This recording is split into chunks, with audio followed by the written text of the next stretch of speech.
Welcome to Sana's kitchen. இன்னைக்கு நம்ம வீடியோவில் ரொம்பவே கிறிஸ்பியான சூப்பரான ஒரு நான்வெஜ் ஸ்நாக் ரெசிபி தான் பார்க்க போகிறோம். மட்டன் கீமா சமோசா எப்படி பண்ணலான்னு பார்க்கலாம் வாங்க.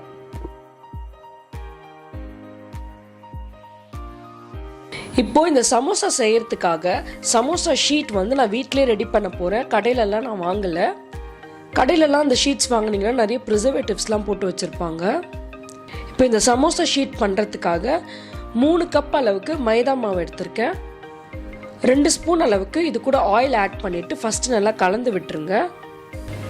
ஆயில் நல்லா மாவோட லைட்டாக கலந்து விட்டதுக்கப்புறம் இது கூட கொஞ்சம் கொஞ்சமாக தண்ணி ஆட் பண்ணி இது நம்ம ஒரு சப்பாத்தி மாவு பதத்துக்கு பிசைஞ்சு எடுத்துக்கணும்.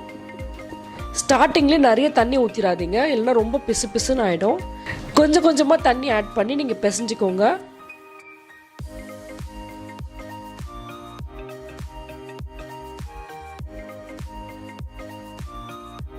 இப்போ பாருங்கள், தேவையான அளவுக்கு தண்ணிலாம் ஊற்றி மாவு நல்லா சப்பாத்தி மாவு கன்சிஸ்டன்சிக்கு பிசைஞ்சிட்டேன். இப்போ இதை ஒரு பால் மாதிரி செஞ்சுட்டு மேலே இது ட்ரை ஆகாமல் இருக்கிறதுக்காக 1 ஸ்பூன் அளவுக்கு ஆயில் எல்லா சைடும் அப்ளை பண்ணிடலாம். இப்போ இந்த பாக்ஸ்குள்ளேயே வச்சுட்டு ஒரு 20 மினிட்ஸ் அளவுக்கு இது ஊறட்டும். நம்ம க்ளோஸ் பண்ணி வச்சிடலாம்.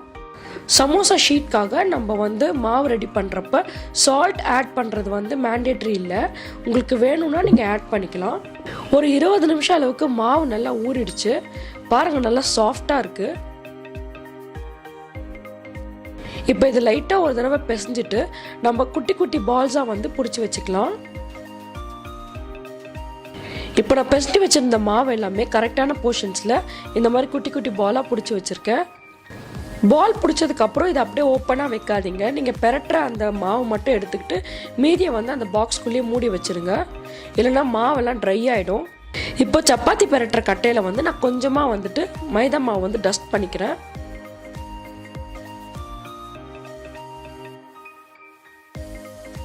ஒரு போர்ஷன் மாவு இந்த மாதிரி நான் பெரட்டியிருக்கேன்.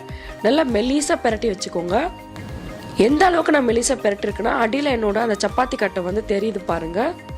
இப்போ இந்த மாவுக்கு மேலே கொஞ்சமாக ஆயில் நல்லா ப்ரஷ் பண்ணிக்கோங்க. பண்ணிவிட்டு கொஞ்சமாக மைதா மாவு டஸ்ட் பண்ணிக்கோங்க. நம்ம போர்ஷன் பண்ணி வச்சுருந்த எல்லா மாவுமே நான் இந்த மாதிரி சப்பாத்தி மாதிரி நல்லா மெல்லிசாக பெரட்டியிருக்கேன். இப்போ நம்ம லைட்டாக இதை ரோஸ்ட் பண்ணி எடுக்கிறதுக்கு முன்னாடி இந்த மாதிரி ஒன்று மேலே ஒன்று லேயர் பண்ணிவிட்டு நீங்கள் ரோஸ்ட் பண்ணிங்கன்னா நான் உங்களுக்கு சீக்கிரமாகவே எல்லா ஷீட்ஸுமே ரெடியாகி வந்துடும். இது ஒன்றுன்னா பண்ணிங்கன்னா லேட் ஆகும்.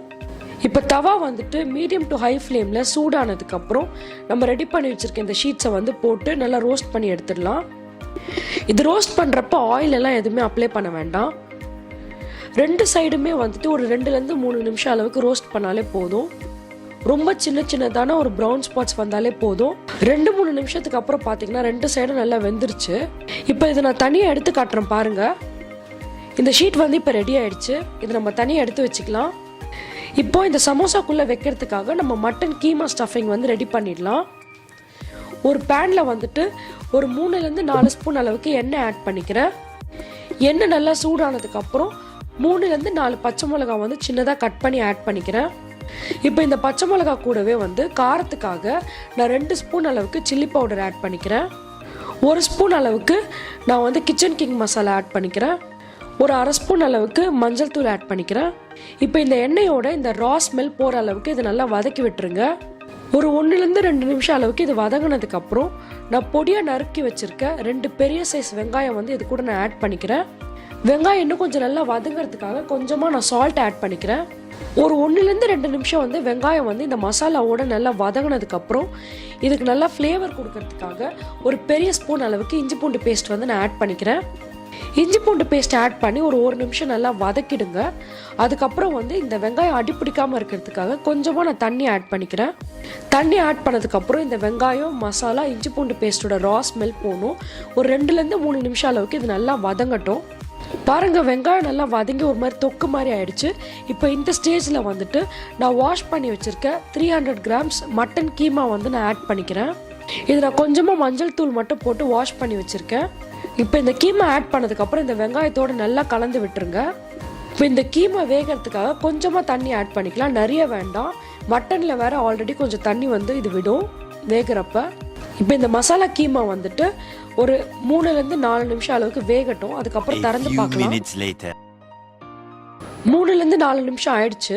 இது பொடியா நறுக்கின மட்டன்ன்றதுனால நார்மலான மட்டனை விட இது கொஞ்சம் சீக்கிரமாகவே வெந்துடும். இது ஆல்ரெடி நல்லா வெந்துருச்சு.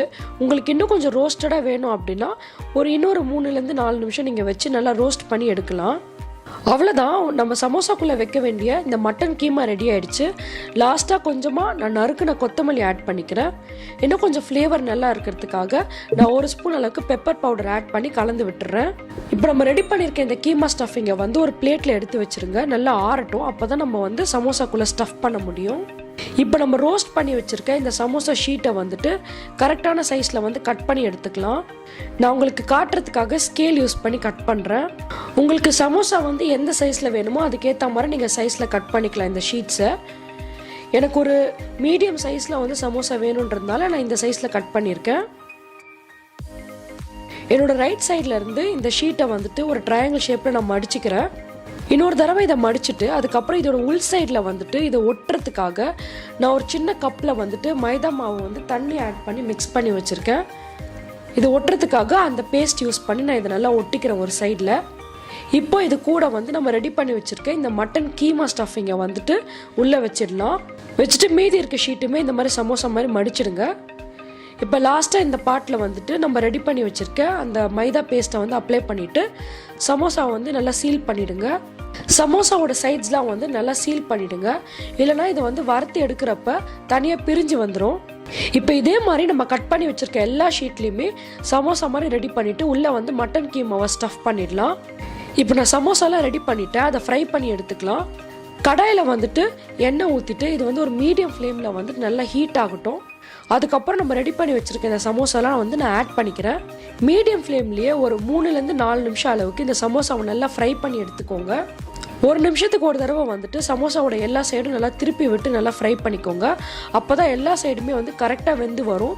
கலருமே நம்ம எதிர்பார்த்த மாதிரி கோல்டன் ப்ரௌன் கலரில் வரும். அவ்வளோதான், 3லேருந்து 4 நிமிஷத்தில் நல்லா கோல்டன் ப்ரௌன் கலரில் கிறிஸ்பியாக எல்லா சைடும் கரெக்டாக வெந்து நம்மளோட மட்டன் கீமா சமோசா ரெடி ஆயிடுச்சு.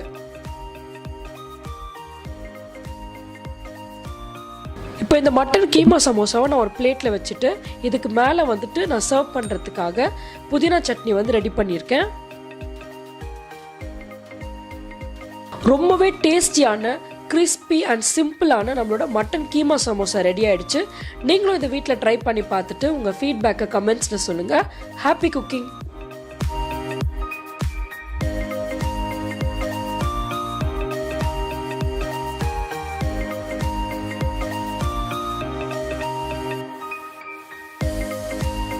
இந்த ரெசிபி பிடிச்சிருந்துச்சுன்னா லைக் பண்ணுங்கள், ஃப்ரெண்ட்ஸ் அண்ட் ஃபேமிலியோட ஷேர் பண்ணுங்கள், என்னோட சேனலை சப்ஸ்கிரைப் பண்ணுங்கள்.